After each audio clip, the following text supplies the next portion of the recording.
আজকে কাজ শেষ করে ভাবলাম পার্ক স্ট্রিটের দিকে একবার ঘুরে এলে কেমন হয়। ভাবনা আর কাজ একই রকম হওয়া উচিত। তাই হাঁটতে হাঁটতে এসে পৌঁছলাম ফ্লুরিজের কাছে। না, ফ্লুরিজ নয়, আমাদের আজকের গন্তব্য অলিপাব, যেটি পার্ক হোটেলের দিকে ট্রিঙ্কাস ছাড়িয়ে একটু এগুলেই আপনারা পেয়ে যাবেন। দরজা দিয়ে ঢুকে একটু গুছিয়ে বসতেই ওনারা মেনু কার্ড দিয়ে গেলেন। এখানে বিভিন্ন ধরনের স্টার্টার আর মেইন কোর্সের আয়োজন আপনারা পেয়ে যাবেন।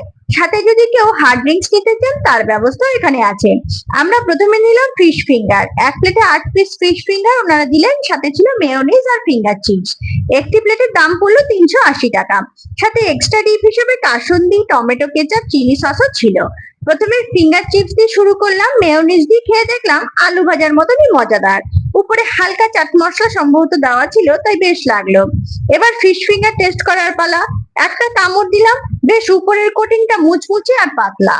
ভেতরের মাছের ফিলেটটা কলকাতা ভেটকি, একদম সাদা আর ফ্রেশ। আর লেবুর রসে ম্যারিনেট করা হয়েছে সম্ভবত, তাই একটু লেবুর গন্ধ পাওয়া যাচ্ছে। এবার কাসুন্দি দিয়ে খেয়ে বেশ ভালো লাগলো। ঝাল ঝাল কাসুন্দি আর গরম গরম ফিশ ফিঙ্গার দুর্দান্ত। তারপর টমেটো সস দিয়ে খেলাম এই ফিশ ফিঙ্গার। সস দিয়ে মোটামুটি লাগলো, চাইলে আপনারা খেতে পারেন। তবে মেয়োনিজ দিয়ে খেয়ে একদমই ভালো লাগলো না। আপনারা যারা ভিডিওটা এই পর্যন্ত দেখে ফেলেছেন, তাহলে ভিডিওটা ভালো লাগলে চ্যানেলটিকে অবশ্যই সাবস্ক্রাইব করে পাশে থাকা বেল আইকনটিকে ক্লিক করে দেবেন এরকম আরো ভিডিও দেখার জন্য।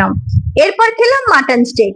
যদিও এর নাম হ্যামবার্গার স্টেক, তবে এটিকে মাটন কিমা ফ্রাই বললেই সম্ভবত বেশি ভালো হতো। এর এক প্লেটের দাম পড়লো 380 টাকা, যাতে এক প্লেটে কিমার ফ্রাই, উপরে স্টেক সসে মিক্স করা পেঁয়াজ, সাথে ছিল ফ্রেঞ্চ ফ্রাইস আর আলু, গাজর, বিনস, অল্প অলিভ অয়েলে লবণ আর মরিচ দিয়ে টস করা। ভেজিস গুলি ঠিকঠাক সেদ্ধ ছিল।